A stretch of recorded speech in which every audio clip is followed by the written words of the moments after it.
Olá, pessoal.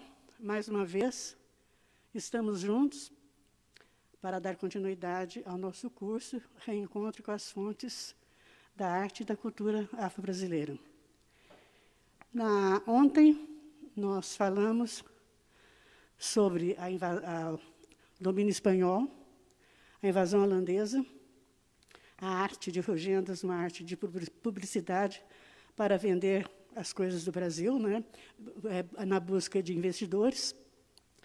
Falamos nas construções, na arquitetura das casagrandes, urbanas, ou mais ricas, sofisticadas, das casas da zona rural, da invasão holandesa, enfim, da destruição do Quilombo dos Palmares, da abertura da economia portuguesa através do Conselho Ultramarino. E nós já vamos construindo agora uma colonização mais efetiva, depois da expulsão dos holandeses, no governo de Pombal, Marquês de Pombal, como presidente do Conselho de Finanças e Administração dos Interesses da Economia Portuguesa, e as transformações, o investimento realizados no Brasil, para que a região produzisse mais capital, mais riqueza para os colonizadores portugueses. E, dentro dessas questões, nós fechamos, lógico, com o Quilombo dos Palmares, e hoje nós vamos abrir, dentro ainda da expansão colonial, que nós vimos a expansão do Nordeste, vimos a conquista do Norte, através do Maranhão, nós vamos ver a continuidade dessa expansão no Estado, hoje Estado, mas na época criada a Capitania de Minas do Ouro. Minas do Ouro, pertencendo à Capitania de São Paulo, às vezes à Capitania de Rio de Janeiro, mas a investida em busca de pedras preciosas foi bastante grande, e a importância para a coroa, não para os ameríndios, a ação, a prática criminosa e assassina dos bandeirantes. E assim foram bandeirantes paulistas que investiram na conquista das terras, dos campos ou dos gerais. Eu falo investida, eu falo conquista, mas em alguns livros de história usa a palavra desbravamento. Desbravamento coloca, então, não só a terra, como os habitantes dela eram selvagens, bravos, e que precisam ser desbravados, ou seja, precisam ser domados. E falando em domados, uma coisa assim bastante... Um parênteses. A palavra doméstica, doméstico, vem da palavra domar, ser domado. E é uma palavra, então, que eu faço uma advertência às feministas, a nós todos, deixar de usar essa palavra, porque nós não somos domésticos. É uma palavra colonial, que é aplicada até hoje para designar a mulher do lar. E antes era usado para designar os indígenas e os negros, bravos, violentos. Só que índios e negros não usavam armas de fogo e nem cavalos, como eu coloquei ontem. Descoberto o ouro em Minas Gerais, no final do século XVII, em 1713, nós já temos vilas, aparentemente vilas, como Mariana, e posteriormente Ouro Preto, e Sabará, porque as primeiras minas descobertas foram de Sabará.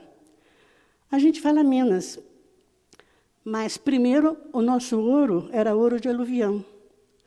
Aluvião é quando o rio, as águas da chuva, formam a erosão e traz para as margens do rio.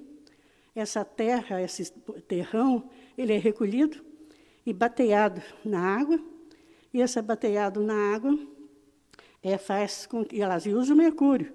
Ora, o perigo, que o mercúrio, na época, ninguém se preocupava com isso, mas hoje nós sabemos que ele contamina e polui os rios, matando os seres vivos, principalmente os peixes, óbvio, né?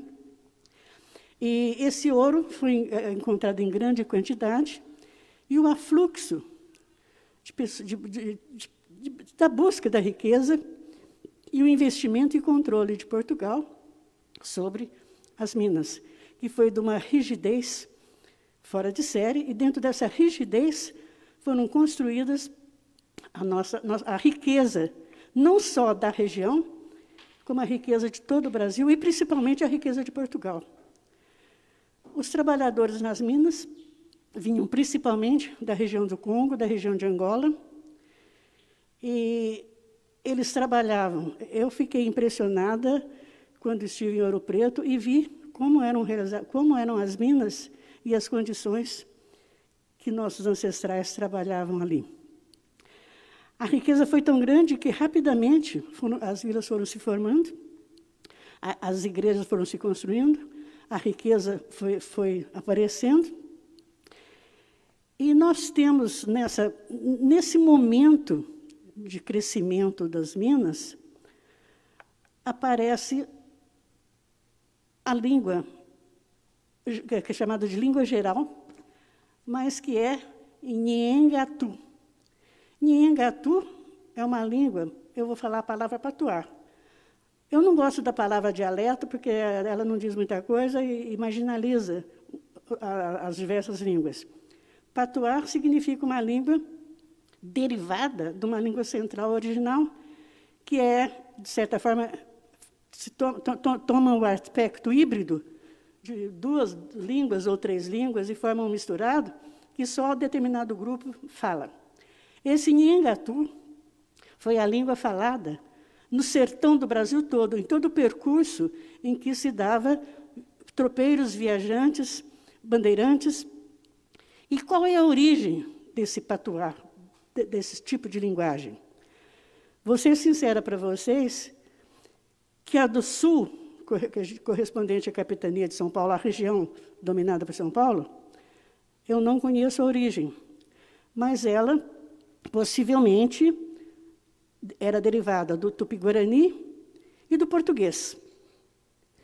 Enquanto que a do Norte, olha que coisa interessante. Quando a gente estuda a história do Brasil, fala-se que os jesuítas, em contato com os tupinambás, que habitavam a costa,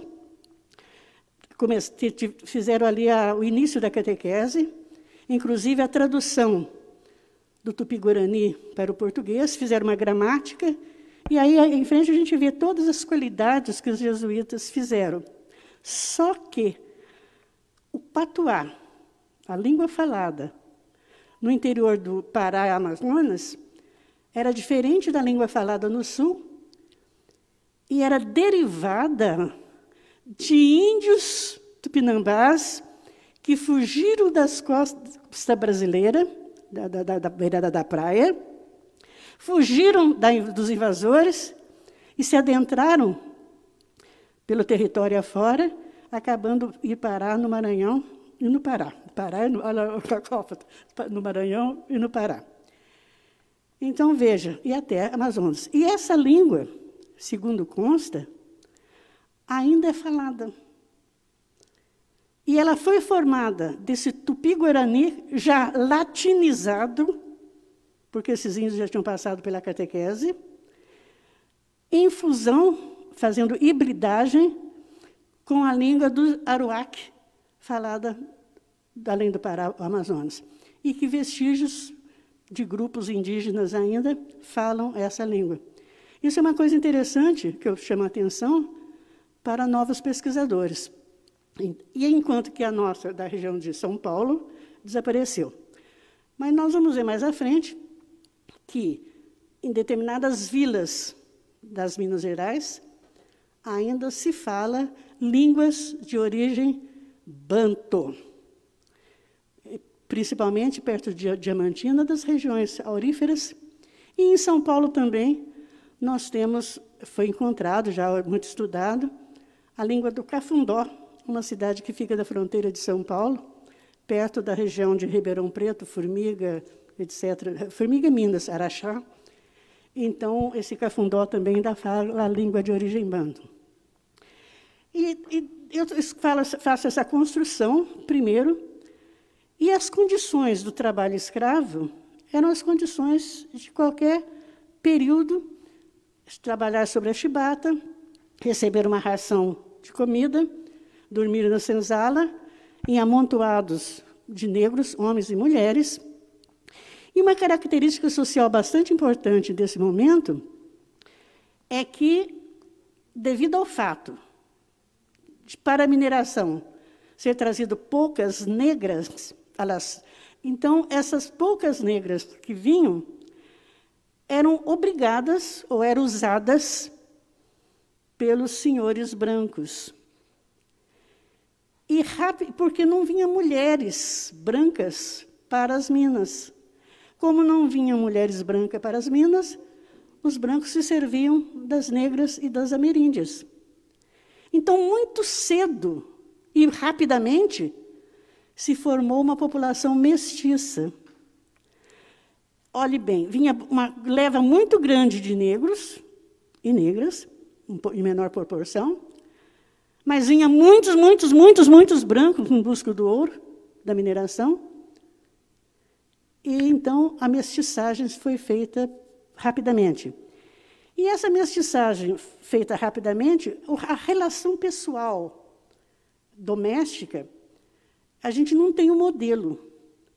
Mas nós temos notícias de diversos casos de relacionamentos duradouros.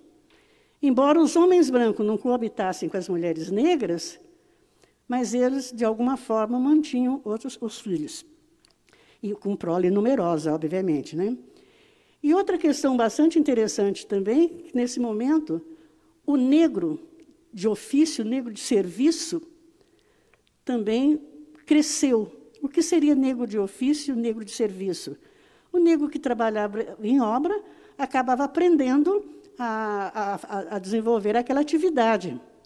A mulher que fazia doce, cozinhava isso que aquilo, o seu dono a usava para fazer vendas nas entradas das minas, onde tivesse mineração.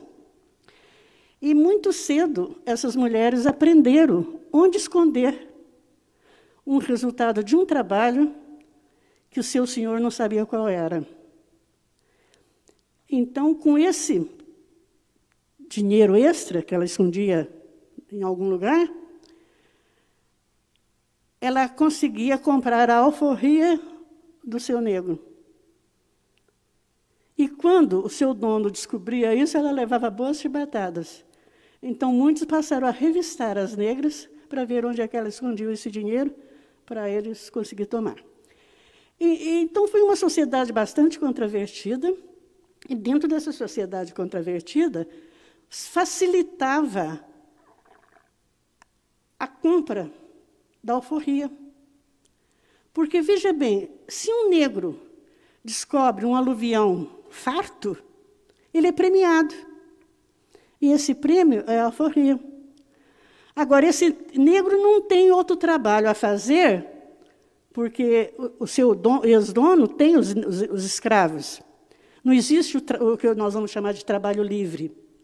Então, o que ele fazia? Ele dava uma escapada, e, nessa escapada, ele descobria o seu próprio aluvião, e ele passava a mineirar para si próprio. Olhe bem, os detalhes que não parecem importantes, mas, de repente, são definidores. A esse garimpeiro, que não tinha ordem de garimpo, ele era chamado garimpeiro, o clandestino. Porque o minerador era aquele que arrendava legalmente as terras para direito de lavra. Então, esse que tinha direito de lavra era o português possuidor do capital e das relações legais da época. E o garimpeiro era aquele que furtivamente apanhava ouro, e ele vendia também no contrabando. E é nesse momento que aparece um novo personagem, que é chamado de capanga, o capangueiro, que é aquele que compra as pepitas de ouro do garimpeiro. E esse capangueiro também serve de olheiro, que avisa ao garimpeiro quando a vigilância vai atacá-lo. Então, ele avisa e o garimpeiro foge. Então, a maior parte dessa busca, dessa negociação do ouro, é feito de contrabando, clandestino. E esse ouro clandestino não traz divisas para a coroa, mas traz riqueza para aquele que o faz e também para a comunidade. Então, nós vemos uma sociedade cheia de contrapontos, né, de paradoxos, e, ao mesmo lado que eu tenho uma sociedade legalizada, corre uma sociedade paralela do contrabando. A outra questão do contrabando também é a do santo do pau oco. A gente diz, esse aí é santo do pau oco, a pessoa falsa e tal. O que é o santo do pau oco? As pessoas faziam contrabando de pedras preciosas dentro do santo, porque o santo era de madeira, fazia o santo oco, punha ali dentro, tapava, é o santo da minha devoção. E esse santo da devoção estava cheio de pedras preciosas. Então, são situações que vai fazendo com que essas vilas vão crescendo.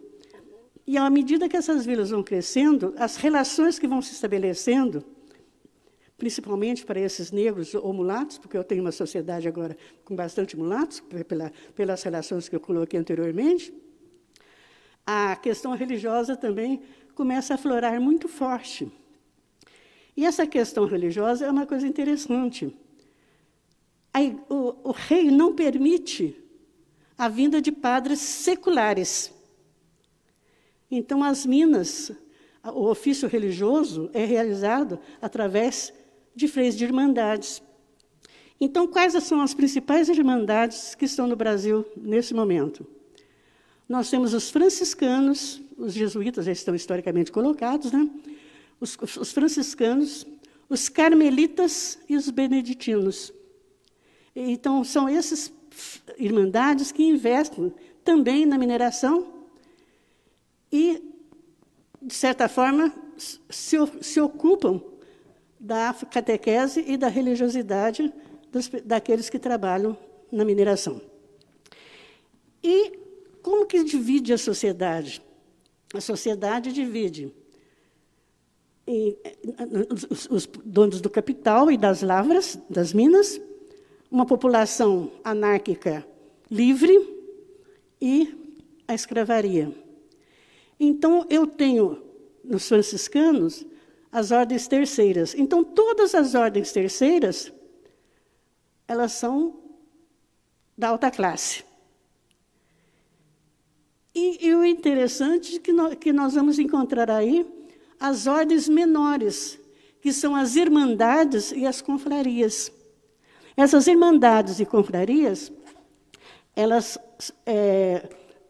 são levantadas, organizadas por mulatos, igrejas que se definem, confraria, irmandade dos mulatos, XY, do santo tal, e as irmandades da congada, das menores, que o interessante é que, quando eu fiz a pesquisa do meu livro sobre congada, os estatutos daquela época são os mesmos estatutos, com mínimas diferenças dos estatutos das irmandades que eu pesquisei agora. Então, essas irmandades... Então, o que era uma ascensão social dentro da sociedade mineradora? A ascensão social era feita através da sua participação na organização de uma congada, de uma irmandade, de uma confraria ou de uma ordem. E dentro dessa circulação havia conflitos entre as ordens, disputas. A minha ordem, o nosso grupo é melhor do que o seu grupo, do que aquele grupo, do que desse santo, do que daquele santo. E a mesma coisa com as confrarias. E dentro dessa disputa, começou-se a construir a construção de igrejas. E a construção de igrejas, tamanho desse tamanho, daquele tamanho, maior, menor, melhor, mais bonita, mais isso, mais aquilo, estava ligada ao poder aquisitivo e a potencialidade da fé de cada grupo. E o mais interessante disso é que, dentro dessas irmandades, a Irmandade dos Homens de Cor, que era o nome dado, havia uma proteção, uma organização de proteção do negro escravizado. E essas confrarias e irmandades chegaram, inclusive, a comprar alforrias de determinados negros. E essas compras, recolher negros adoentados, que estavam em situação de miséria. Então, isso tudo favorecia.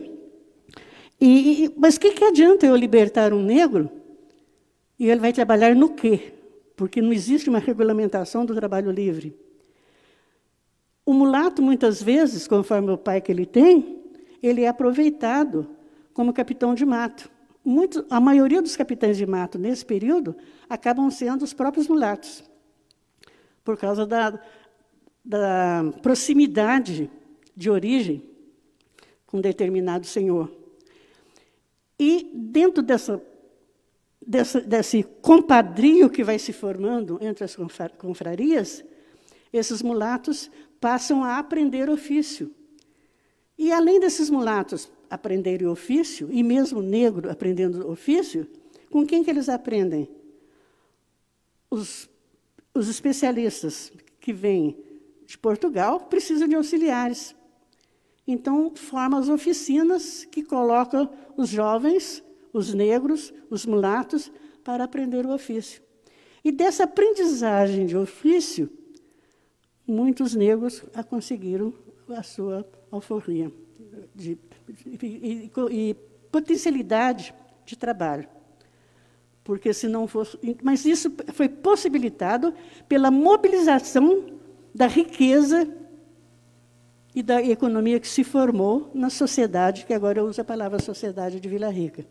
Vocês vão ver que, embora eu falasse de Recife, falasse de Salvador, falasse de Alcântara, eu não usei a palavra sociedade. E agora você começa a perceber claramente uma potencialidade de mudança dentro da sociedade colonial. E essa riqueza não só vai para Portugal, como fica nas minas, acaba voltando, produzindo qualidade de vida, entre aspas, não é? Mas uma qualidade de vida diferenciada da qualidade de vida existente até então.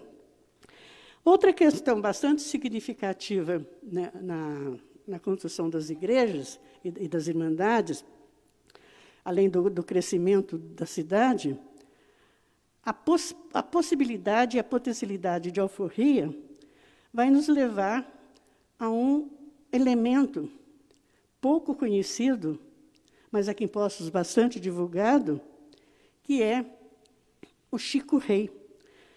Chico Rei, ele veio da África antes dos meados do século XVIII, antes de 1750. Ele foi preso em África com toda a sua família, todo o seu grupo social, ou vamos chamar de tribo, né? A mulher morreu no mar, o filho se salvou. E eles chegaram e foram todos levados para Vila Rica. E, mesmo sendo escravo, tinha um dia de folga. Nesse dia de folga, era interessante dizer, vocês já ouviram a expressão, enquanto descansa, carrega a pedra? É o seguinte, era o dia de folga.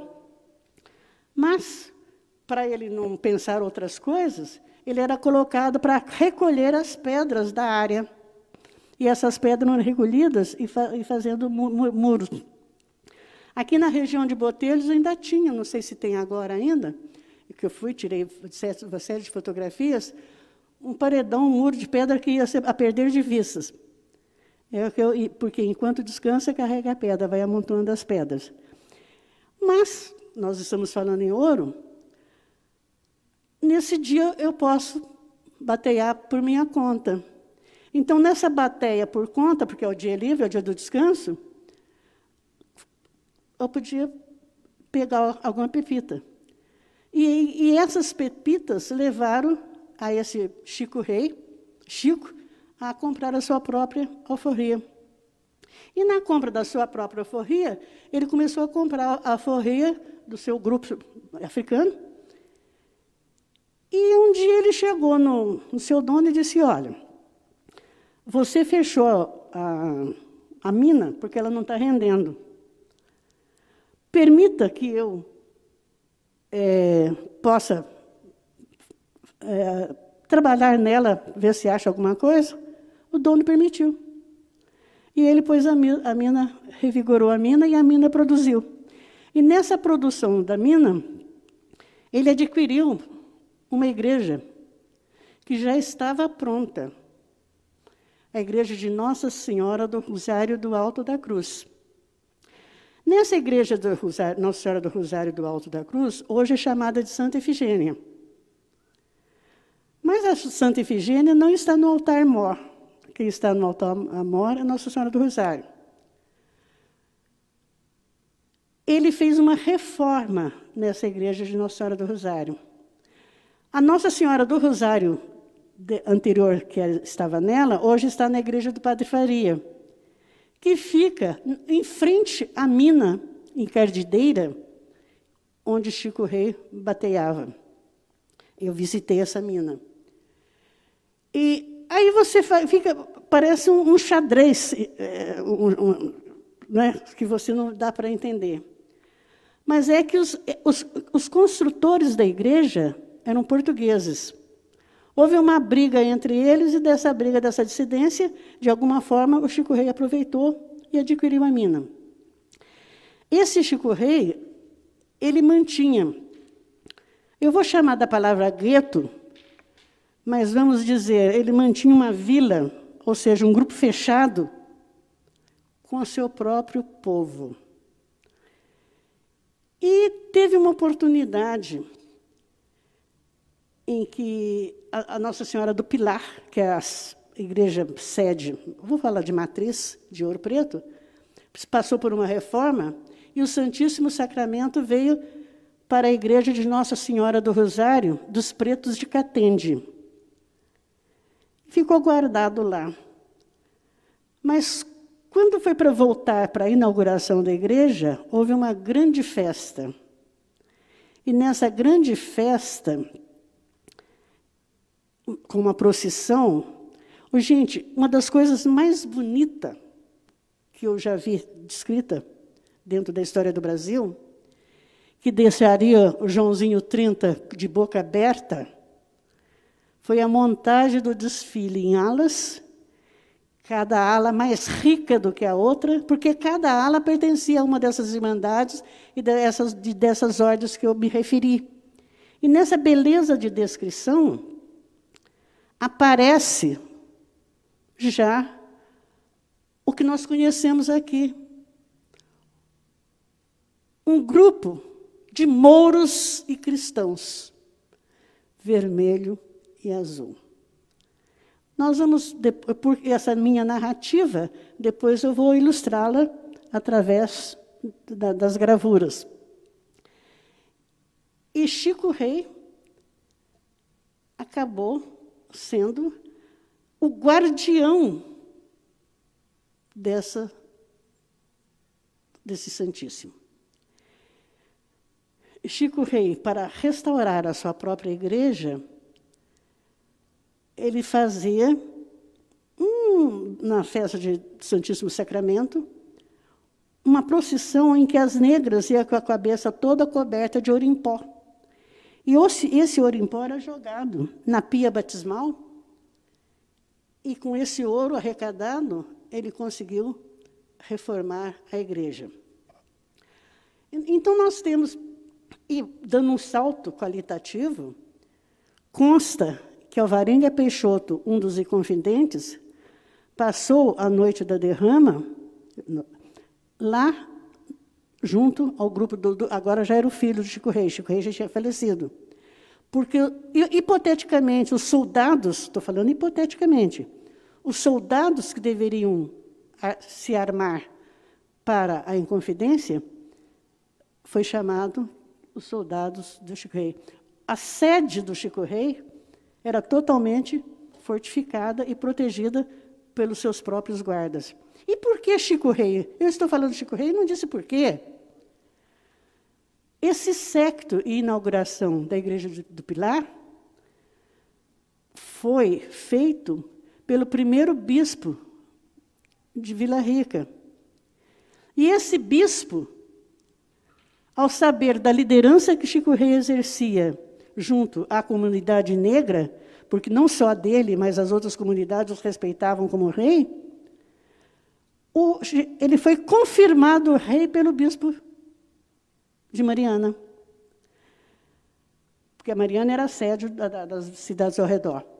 Olhe bem, se ele foi confirmado rei, é essa repetição da coroação de Chico Rei que nós vemos nos reinados de congadeiros, nas festas de São Benedito, Nossa Senhora do Rosário, Santa Ifigênia, aqui na região toda do sul de Minas.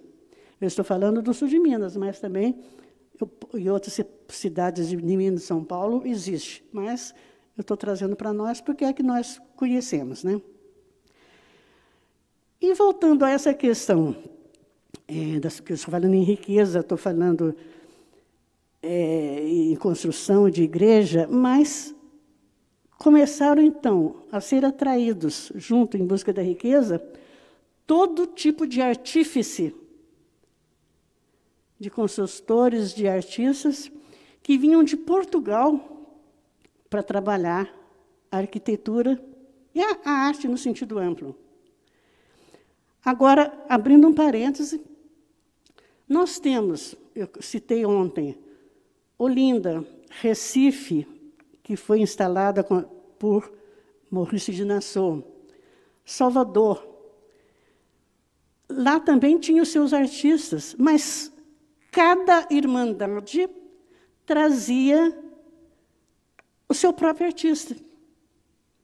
Então, a Irmandade X trouxe o arquiteto Y, a Irmandade Y trouxe o pintor X. Então, eles vinham de Portugal e pertenciam à própria Irmandade. Quando não pertencia à própria Irmandade, a Irmandade contratava um profissional vindo de Portugal. Em Minas não foi diferente. Vinham os artífices de Portugal. Mas eu coloquei lá no começo os aprendizes, não foi? Os mulatos, etc., porque, ou mesmo que fosse escravo. Esses meninos aprenderam o ofício, a arte, da construção, da arquitetura, que eu trabalho de desenho, da pintura, do entalhe e de outras especificações ou especialidades mais dentro desse conjunto artístico. Então, é nesse momento em que eu cito essa questão da aprendizagem, esses novos artistas vão construir o melhor barroco do Brasil. O que é barroco? Vem de Borromini, um artista italiano, que havia criado um estilo próprio de arte para atender à reforma. O que nós vamos chamar de a reforma? Em meados de 1542 a 1564, 65, um grande concílio ecumênico, chamado Concílio de Trento, que era uma reação da Igreja se reorganizar para o combate ao luteranismo. E houve todo um processo de transformação e de valorização do ser Jesus. Dos seres, agora outros, santificados. E uma exaltação a todo o processo da crucificação,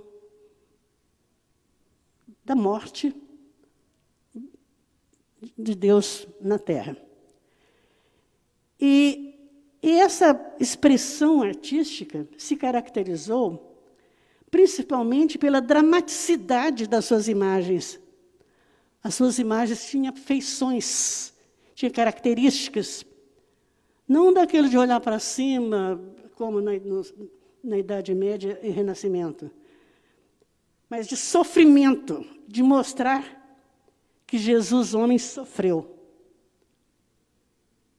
E dentro dessa caracterização dramática, em termos de arte, escultura e pintura, nós vamos ter também toda uma construção que é renascentista, mas com características diferenciadas do renascentismo francês. Então, e mesmo do italiano, porque é uma reviravolta da expressão, da colocação da arte. E dentro dessa reviravolta, nós temos diversos tipos, porque em cada parte do mundo, essa influência artística tinha suas características próprias. E aqui em Minas Gerais, as características foram as melhores possíveis. Outra questão também para a gente que estuda a história da arte, aqui no Brasil, vai mostrar que, embora houvesse a arquitetura, a construção das igrejas e dos prédios, inclusive com revestimento de pedra nas laterais, como nós vimos ontem, na Bahia, no Recife, tanto nas igrejas como nos prédios. Os altares, olhe bem, isso eu só fiquei sabendo porque eu fui lá. Eles eram montados, eles vinham pronto de Portugal. E nesse vir pronto de Portugal, os artistas só montavam, encaixavam e faziam os acabamentos. Em Minas Gerais, o que eu acabei de dizer? Os artistas não só construíam as igrejas, os prédios, como eles também construíam os altares. Eles também pintavam os altares. E nós vamos ver altares pintados com ouro, e nós vamos ver altares pintados com tinta. E o que nós vamos ter? Uma arte, a arquitetura, o entalhe, principalmente a pintura, extremamente mineiras. E outra inovação. São diversos os nomes de artistas portugueses, de artistas brancos, mas eu dou importância, eu li, né, eu estudei, mas a maior importância é o que nós chamamos de Aleijadinho. Antônio Francisco Lisboa. O Aleijadinho trouxe uma inovação no entalhe e, principalmente, introduziu no trabalho de nossos altares, de nossas pias batismais, a pedra sabão, encontrada em larga escala aqui em Minas Gerais. Então, essa pedra sabão, ela vem trazer uma inovação dentro do processo do entalhe, do trabalho da escultura brasileira. E mestre Ataíde, branco, mas ele vai trazer uma novidade, uma coisa assim, que só tem em Minas Gerais. Incluir na sua pintura a tonalidade azul e vermelha. Eu tentei achar na história do mestre Ataíde qual foi a inspiração. Não achei. Se alguém achar, ainda quem sabe onde eu acho. Eu estou colocando como uma questão, para mim, não resolvida. Por quê? Porque o meu interesse nessa cor azul e vermelha? Porque é a cor dos mouros e cristãos, da Congada. Então, isso está expresso nas pinturas de mestre Ataíde. E o mestre Ataíde foi o principal pintor dos trabalhos de Aleijadinho.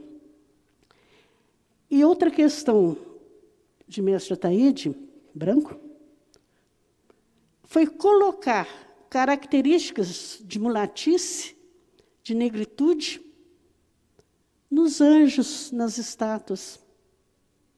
Então, olhe bem, a questão da brasilidade. Eu já ponho no amplo, mas, para nós, a mineiridade. Eu coloquei, no começo das minhas falas, a negrada debaixo do tapete. Não é? Agora, vocês percebam que eu estou tirando debaixo do tapete e já estou colocando as mãos negras para fora do tapete. Então, nós já começamos a dar ao negro visibilidade. E é nesse momento de visibilidade que nós tentar ver o negro, mas as Minas Gerais, veja que eu ponho sempre no plural, as Minas Gerais. As Minas Gerais, porque eu tenho o bloco perto de Belo Horizonte hoje, né? Sabará, Mariana, Ouro Preto, São João del Rei, Congonhas e diversas outras vilas por ali. Essas são as Minas Centrais. Depois eu tenho as Minas do norte das Gerais, Diamantina e Cerro, que onde foi encontrado, primeiro em Diamantina, depois em Cerro, os aluviões de diamante. Então, é ao diamante que nós damos o nome de faiscagem. Vamos faiscar. E o diamante também é de aluvião. Você pega o diamante na bateia. Eu consegui ver batear diamante lá em Lençóis, na Chapada da Bahia. Então, eu tenho a procura, agora, mais riqueza ainda, que é o diamante. E, falando em diamante, o contratador, chamado João, vindo de Portugal, acabou se juntando com uma negra, que foi conhecida, Chica da Silva. Livro, novela, cinema, Chica da Silva, etc. Então, eu sempre brinco que a Chica da Silva, a meu ver, não era negra, assim, porque a mãe dela teve a filha com o negro, com o branco. Essa filha, que é a mãe da Chica da Silva, também transou com o branco. E a Chica da Silva foi vendida para o contratador, e o contratador comprou sua alforria, ou se mesmo tenha sido comprado já dela forra. Ela teve 13 filhos, então, ao todo, ela deve ter tido 14 filhos. Então, aos 31 anos, ela devia ser um caco, não é? Mas, na casa de Chica da Silva, era a casa das relações sociais de festas. Então, ela morava bem, e as melhores festas da cidade aconteciam na sua casa. E essas melhores festas que aconteciam na sua casa, ela contratava orquestra, vamos chamar de banda, não vamos chamar de orquestra, músicos de fora para animar a festividade. Falando em música, outra muito interessante. Começam a aparecer, como eu disse, as oficinas onde se aprendia ofícios, né? Também começaram a aparecer músicos que tocavam de ouvido. Então, a animação das festas nas casas grandes,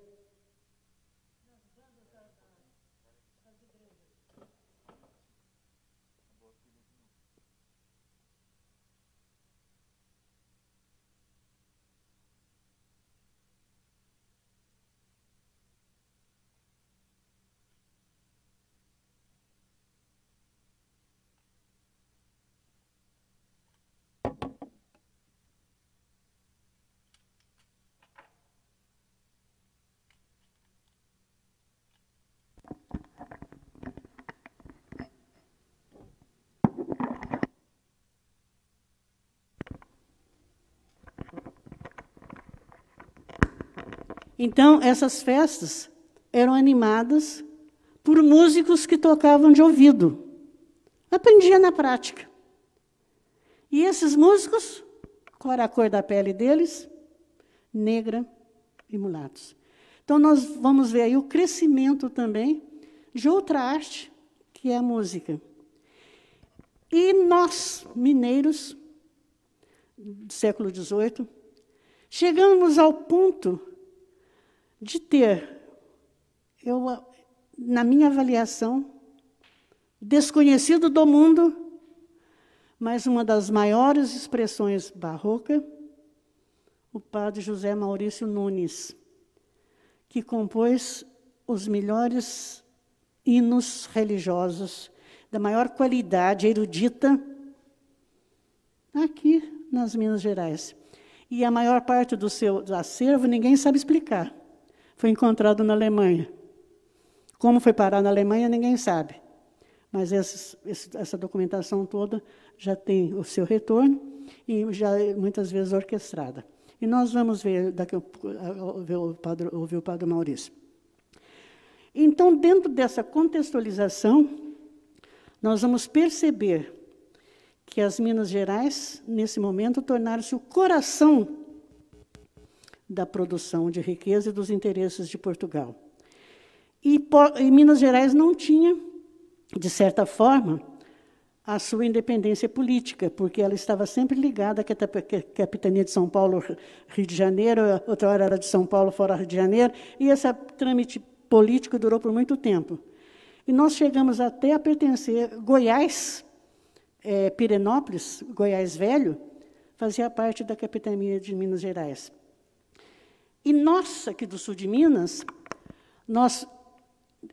quando houve queda da produção de ouro, a partir de 1756, teve-se a necessidade de procura de novas minas. É o que nós vamos dar o nome de novos descobertos. E nesses novos descobertos entra Minas Gerais, sul de Minas. Por isso o meu livro, Reinado e Poder no Sul das Minas Gerais. A primeira povoação de Minas Gerais se deu a partir da Guerra dos Emboabas, que foi uma guerra já paulistas contra os mineiros. Os paulistas já lutavam por uma independência, os mineiros defendiam os reinóis. Essa Guerra dos Emboabas significa pernas pretas, que eram os soldados. Já São Paulo tentou interferir e fazer a independência das Minas sob o seu domínio. E lógico que São Paulo perdeu a luta.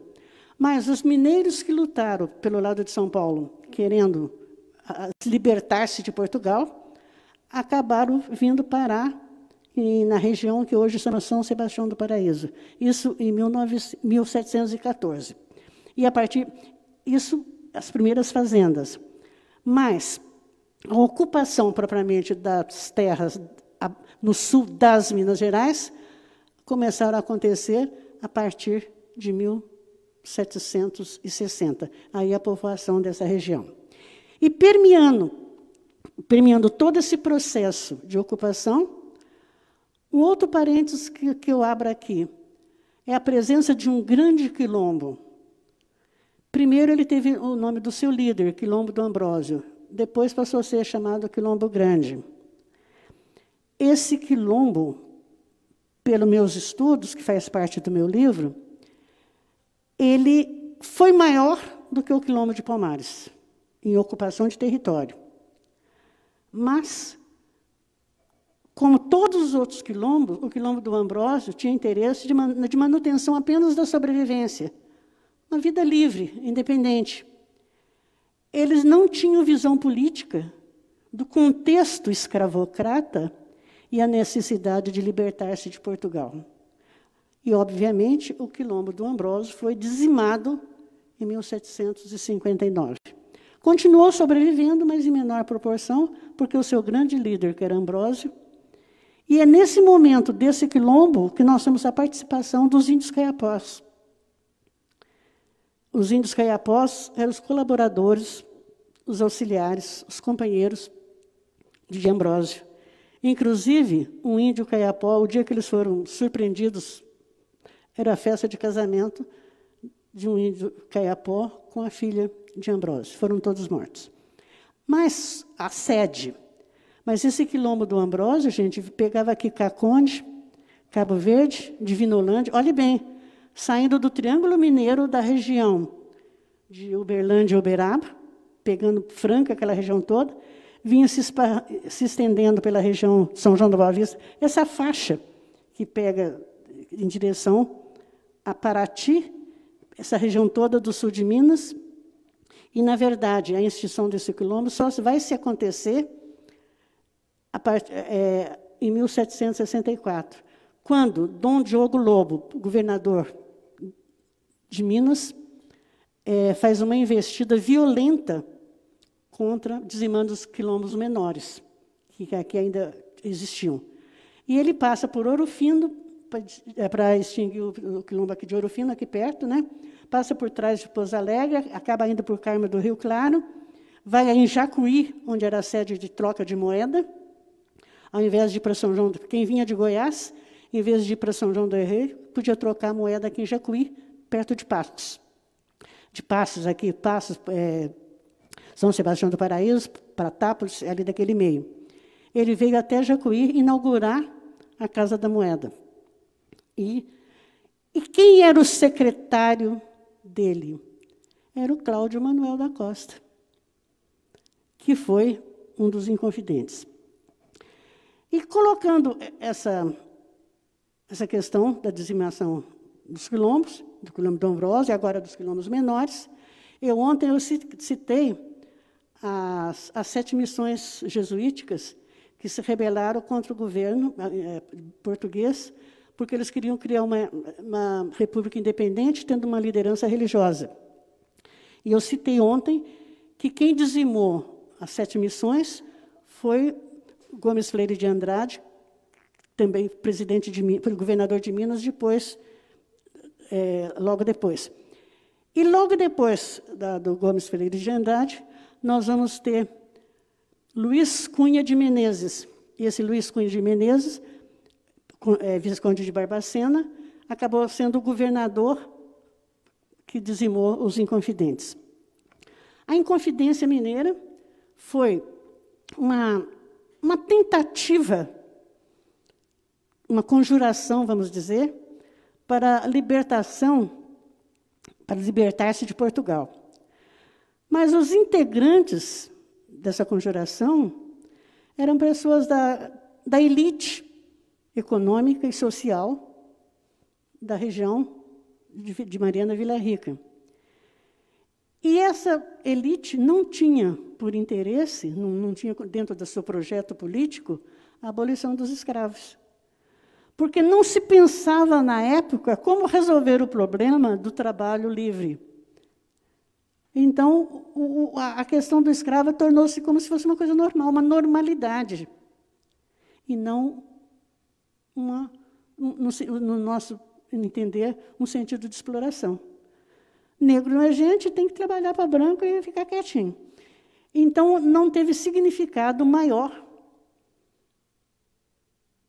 para os negros um processo de independência. Mas eu citei no meu programa, nós estamos falando, o nosso objetivo é falar em arte, as cartas chilenas. Houve um movimento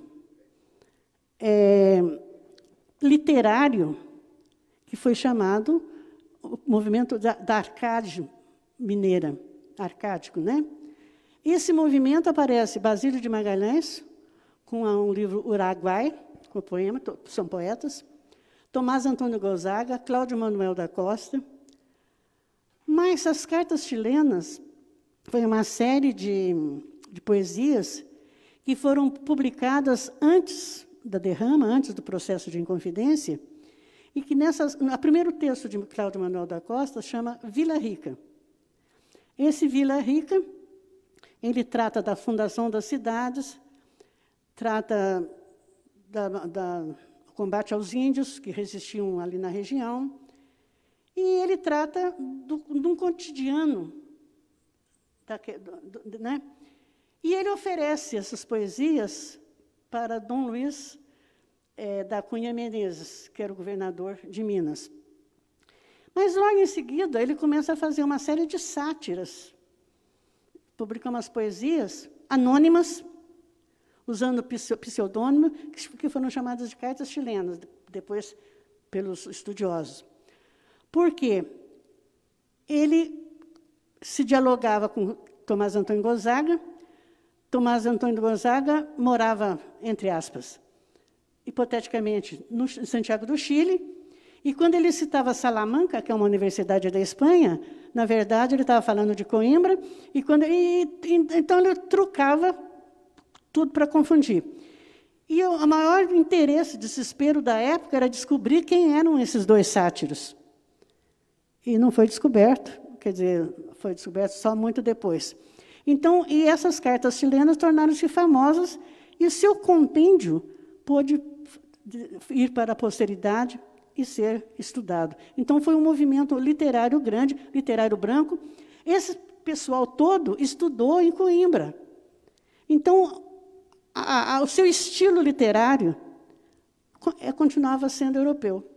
E eu estou tentando procurar dar a ênfase naquilo que era realmente nosso, construído pelo negro, a arte que nascia através da arquitetura, da escultura e da pintura. E além da influência barroca, a influência do rococó europeu quase que não aparece. Mas vai aparecer um tal de chinesismo. Esse chinesismo aparece em alguns desenhos, né, tal, em folhagens entalhadas, esculpidas, que vieram da China, por isso chinesismo. Porque Portugal também tinha invadido Macau, a região de Macau. Ainda existe a cidade de Macau, que as pessoas ainda falam português, na China. Então, os comerciantes, os artistas que rodavam o mundo, porque todo mundo tinha interesse de conhecer o mundo, esses artistas todos passaram por Macau, traziam essa influência para as igrejas, para a construção das igrejas das Minas Gerais. Então, é uma questão que a gente tem que percebe que é muito importante na construção, agora, como eu coloquei, dos nossos braços negros produzindo, nossas mãos negras agindo na construção de uma arte, portanto, de uma cultura, de um modo de pensar também brasileiros. Porque essas irmandades, principalmente as dos negros, começaram a pensar socialmente em colaborar para dar uma vida de maior dignidade, que não fosse aos jovens, mas principalmente aos negros velhos, idosos e adoentados pelo sofrimento e desgaste, pelo desespero passado nas minas. Outra questão muito importante, que ainda tem vestígios lá, o negro aforreado não tinha direito à casa, a não ser em casos muito especiais. Ele morava dentro dos barrancos, tá? Furava o barranco e ali ele habitava. E se você for ver em Ouro Preto e Mariana, esses barrancos que foram habitados por negros ainda estão lá. Essa é a riqueza que atingiu Minas, Brasil, a colônia brasileira, e a riqueza de Portugal. Só que fiquem tranquilos, a riqueza de Portugal não ficou lá, porque como eles só produziam ouro aqui, etc. e tal, e o comércio externo, eles não tinham produtos industriais da indústria nascente na época, então eles consumiam toda a tecnologia da Inglaterra, toda a luxúria, a vaidade da França. Então, na Inglaterra, ficaram os cofres cheios de ouro, e em Portugal, os cofres vazios. Tá?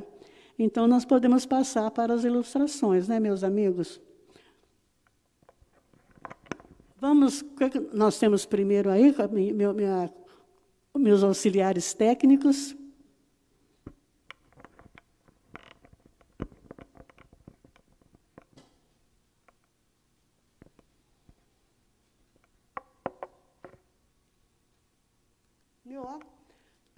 Meu óculos não serve de nada, mas eu tento usá-lo.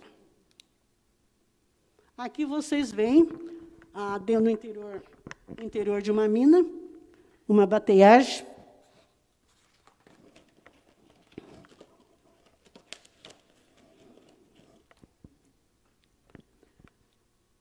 Olha bem os andaimes que eles fazem, o feitor, os negros trabalhando dentro da mina. Olha, gente, as portas das minas não é muito maior do que isso aqui, não. A porta das cavernas, dos buracos, onde os negros entravam para entrar dentro do fundo das minas. Vamos lá. Aqui, um capangueiro e um bateando. E o negro, você veja que esse é um quadro de pintura, mas retratando a época. Olha, vou ser sincera para vocês, eu não tive coragem. A emoção não deixou eu entrar dentro de uma mina. Aqui ainda o interior de mina. Aqui onde passava o trole, o carrinho que corria no trilho, para poder voltar com a terra que era lavada do lado de fora. Aqui você vê a água que vai lavar a terra para batear, limpar, para extrair o ouro. Aqui uma escavação, também uma pintura. Aqui, já a igreja de São Francisco. E outra coisa, em Minas se construíam igrejas isoladas, como diz as Irmandades, né? Diferentemente das igrejas de Salvador e Recife, que sempre tinha um colégio junto, convento. Aqui em Minas, não. Aqui é a mesma igreja. Olha, essa aqui é a igreja da Nossa Senhora do Rosário do Catende. Essa igreja é lindíssima. Volta nela, por favor. Ela é em forma de uma nave, e dentro dela, as ramagens, vou chamar de arranhões, não sei que nome teria, a pintura é toda azul e vermelha, a cor da congada. E eu fiquei louca, varrida, quando eu vi isso aí, achei maravilhoso. Então, você veja aqui a Nossa Senhora do Catende. Vamos ver outra. Essa é aquela mesma, voltamos, a mesma. Aqui, a fachada de uma igreja mostrando o portal e todo o trabalho feito em madeira. Esse trabalho aqui é feito em madeira. E aqui é alvenaria. Essa igreja parece a Nossa Senhora da Esteira de Santa Madalena. Não é a de São Francisco. Vamos ver outra. Isso aqui é a fachada. As torres da igreja. Você vê que no século XVII nós vimos as igrejas sem torres. Agora nós estamos vendo a igreja com 2 torres. Pode passar. Por favor, leiam aqui. O Chico Rei, nascido no Reino do Congo, chamado originalmente de Galanga. Chegou no Brasil em 1740, no navio negreiro Madalena. Mas, entre os membros da família, somente ele e seu filho sobreviveram à viagem. Todos os demais escravos, toda a leva de escravos foi comprada pelo Major Augusto, proprietário de mina da Encardideira. Essa mina está lá para visitação e eu não entrei. E foi levá-la para a Vila Rica como escravo, juntamente com seu filho. Trabalhando como escravo, conseguiu comprar a sua liberdade e a do seu filho. Adquiriu a mina Encardideira, aos poucos foi conseguindo a alforria de seus companheiros, compatriotas. Os escravos libertos consideram rei. Não é o escravo liberto que considera rei. Ele era tratado, ele era rei, foi rei em África. E foi confirmado o seu reinado porque ele mantinha o controle do seu grupo, porque o grupo continuou obedecendo ele como rei. Então, ele foi confirmado como rei pelo bispo de Mariana. Então, essa confirmação dele como rei fez com que ele tivesse respeitabilidade em toda a região. E outra coisa que é interessante salientar aqui é que os negros não podiam passar da torre da igreja. Se vocês forem ver hoje a repetição dessa coroação nos reinados aqui por perto, o padre recebe o reinado, os congos, do lado de fora. Não é permitido deixar eles entrarem na igreja. Por quê? Era proibido. A igreja não era espaço para negro. Por isso, os negros libertos, construindo as suas próprias igrejas, mostravam uma certa forma de ascensão social. E, da mesma forma, negros libertos conseguiam ter a sua própria faiscagem, conseguiam riqueza, só que não conseguiam a respeitabilidade da sociedade. E outra questão também, esses negros que se enriqueciam, eles também tinham escravos. Eles também tratavam o escravo como eles foram tratados. Mas estranho negro tratar negro assim. Gente, na época, não era uma questão de costume, só de costume. Era legal. Não tinha outro tipo de trabalhador. Ou trabalhava o negro escravizado, ou você não tinha quem trabalhar nas suas minas. Era a estrutura. Olha, estou falando em questão estrutural desde o começo. Era a estrutura da sociedade. O que seria estrutura? A maneira como o capital relaciona com o trabalho. Ou o patrão com o trabalhador. E na história, na época, era o senhor, dono de proprietário, de terras e de escravo, relacionando-se com o escravizado. Então, essa é uma questão estrutural. É isso que a gente tem que compreender para poder decolonizar na nossa mente. Porque o negro enriquecido também tinha escravo. Porque se ele não tivesse escravo, ele não tinha quem trabalhasse para ele. É uma questão complicada, mas essa é a nossa realidade. Pode passar. Aqui, gente, eu subi isso aqui. A igreja de Nossa Senhora do Rosário dos Pretos. A igreja do nosso patrono, da entidade que eu frequentei durante 34 anos, que a Augusta também frequentou, o patrono, nosso patrono Chico Rei, que é conhecida como Igreja de Santa Ifigênia. Porque a paróquia é Santa Ifigênia, porque já tinha outra paróquia, Nossa Senhora do Rosário dos Pretos de Catende, aquela que eu mostrei bonita, que eu falei que era em forma de nave. Isso aqui você tem que subir fazendo zigue-zague. Você vai para cá, volta para cá. Vai para cá, porque se você subir reto, você não consegue.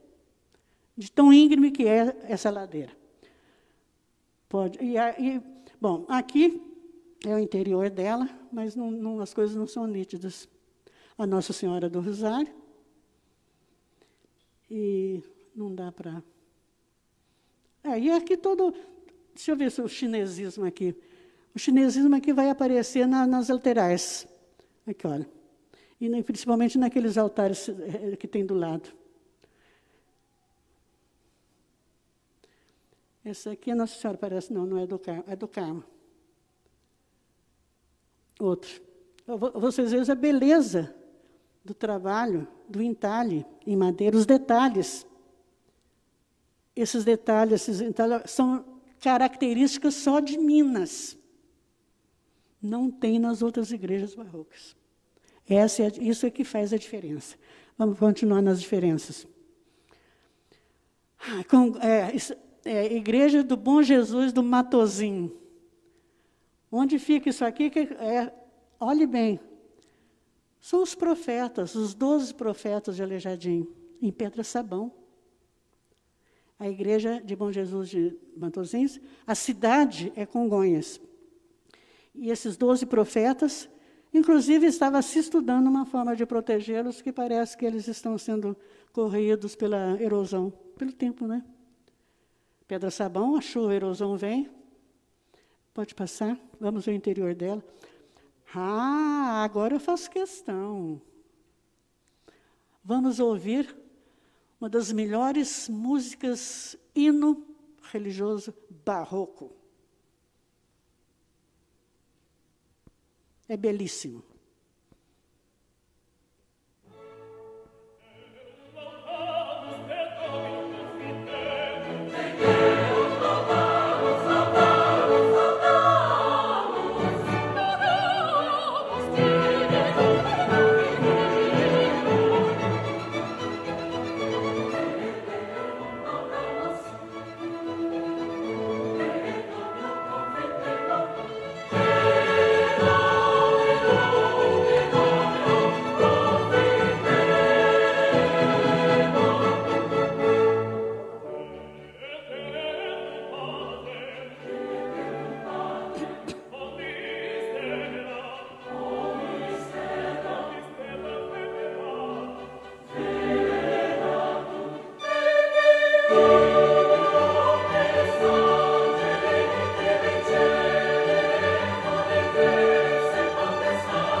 Gente, não é de ter orgulho de ter uma música como essa produzida, e vocês veem que só falta assim, aleluia, aleluia, quer dizer, deixou tanto Bach como Vivaldi no bolso.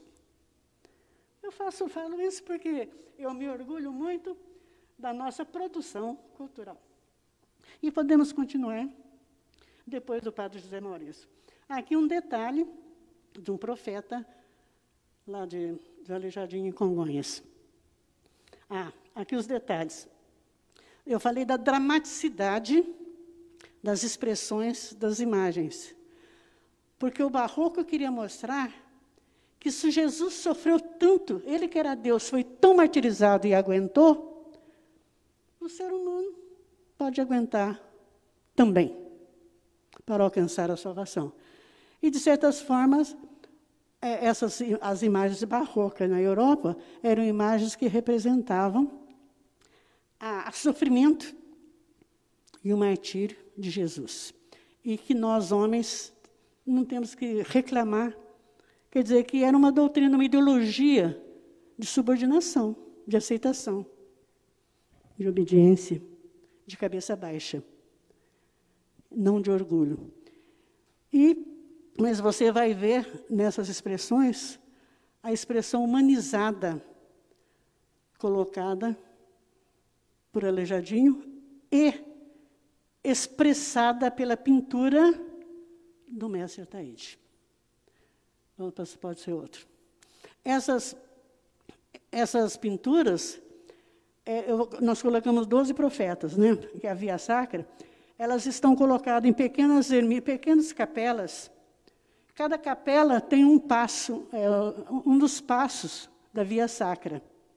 Então, isso aqui tudo são passos da Via Sacra, da vida de Jesus. Aqui, olha, você vê a igreja com os profetas.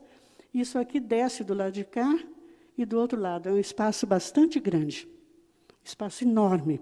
E cada casa dessa abriga uma daquelas passagens. Só que hoje já está tudo esfacelado, já vai para o museu não sei das quantas, já está famoso. Então, você nunca consegue ver a casa, muitas delas estão vazias, porque o que estava lá dentro está em exposição em algum lugar. Então, foi retirado. Isso aí é uma perda, mas, enfim, o patrimônio histórico é que tem que ser responsável por isso. Olha os anjos. Olha as expressões. São diferentes. Os anjos da Bahia são aqueles anjos gordos. Os nossos anjos têm uma expressão artística de melhor qualidade e não europeia. Eu quero que o significado de tudo isso que se coloca aqui é não ser europeu. A inspiração cristã é europeia, mas a dramaticidade colocada nos santos são nossas. Pode outro. Olha, já começa a ver o azul, está vendo? E o vermelho. são os tons predominantes nas pinturas do mestre Ataíde. Aqui é a Santa Ceia. Aqui é uma casa em Vila Rica.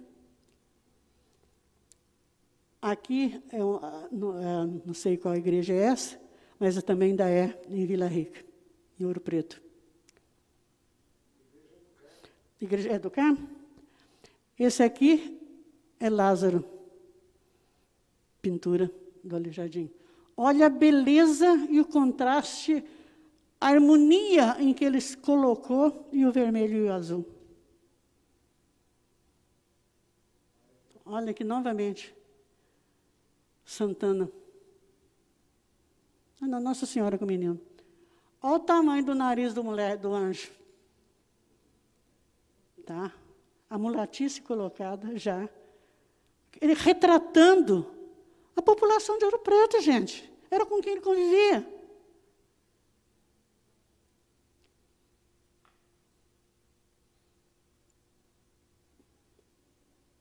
Pode passar? Olha novamente. Ó, essas tonalidades você não vê em barroco de lugar nenhum.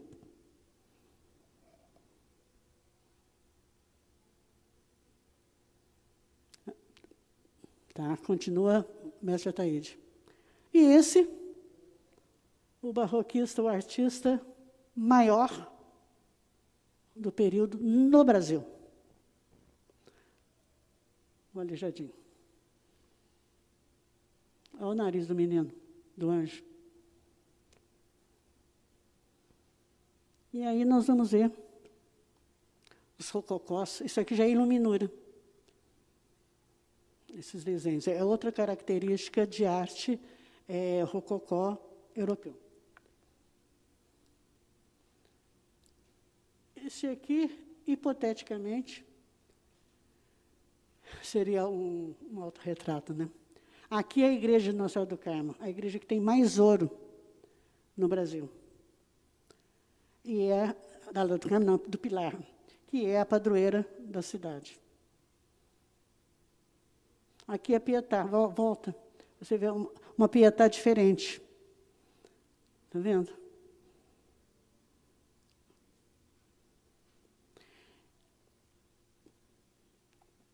Aqui o interior de uma igreja, não dá para ver o santo, então não dá para falar que santo que é. Agora aqui, eu tinha falado do quilombo do Ambrósio, aqui você vai ver toda a extensão que o quilombo ocupava. Que eu disse que ele pegava do Triângulo Mineiro, indo em direção a Paraty, em direção ao sul de Minas, e aqui eu incluí Divinolândia, Caconde, Cabo Verde, onde ele se estendia, aqui, olha, a partir de Araxá, que é Triângulo Mineiro, e nós vamos ver toda essa região ocupada. E além do quilombo do Ambrósio, ou quilombo grande, existia ainda o quilombo de Bambuí, que era um quilombo também bastante extenso. Se juntar os dois, fica muito maior do que Palmares. E esse, o símbolo, a bandeira de Minas, criada pelos Inconfidentes. O interessante, quando a gente fala em Inconfidência, por exemplo, quem é que prende subversivo? É a polícia. Quem é que julga subversivo? É a lei, a justiça. Só que aqui em Minas aconteceu um fato interessante. Os Inconfidentes, Tiradentes foi enforcado. Os outros foram presos. Diz que o Cláudio Manuel da Costa sumiu. Sumiu, ou deram sumida nele, porque ele era pessoa de alto poder político e de relacionamento político. Os outros, Tomás Antônio Gonzaga, etc., que escreveu Marília de Dirceu, Tomás Antônio Gonzaga foi desterrado. Quem fez isso tudo foi a legalidade. Quer dizer, os Inconfidentes se reuniram, se organizaram contra a ordem estabelecida, não é isso? Então, a ordem estabelecida os puniu. Depois, a ordem estabelecida faz deles patrono da Polícia Militar. Isso chama-se Brasil. Continuando. Tiradentes, retrata uma hipótese dele jovem, e aqui a hipótese dele quando ele foi preso, aqui com a corda no pescoço. Oh, gente, em nenhuma prisão até hoje, ninguém fica de cabelo comprido e de barba comprida. Por quê? Por causa de piolho. Então, o pintor quis fazer dele a imagem de quem? Do mártir. Qual é o principal mártir da história ocidental? Jesus. Ele não lembra as imagens que a gente conhece de Jesus. Então, quiseram fazer dele uma imagem santificada. Pode passar? Muito bem. E, mais uma vez, eu agradeço a presença de todos que estiveram com a gente nesse momento. E convido para que todos possamos estar juntos amanhã, para nós encerrarmos o nosso curso. E nós vamos continuar, ver como é que nós vamos conseguir ainda sair debaixo do tapete. Mas aguardem, amanhã estaremos todos inteiros fora do tapete. Tá bom? Boa noite, tenham um bom sono, descansem e amanhã estaremos juntos, fechando o nosso trabalho. E, lógico, sempre na companhia de vocês, e por isso o meu agradecimento sempre. Muito obrigada.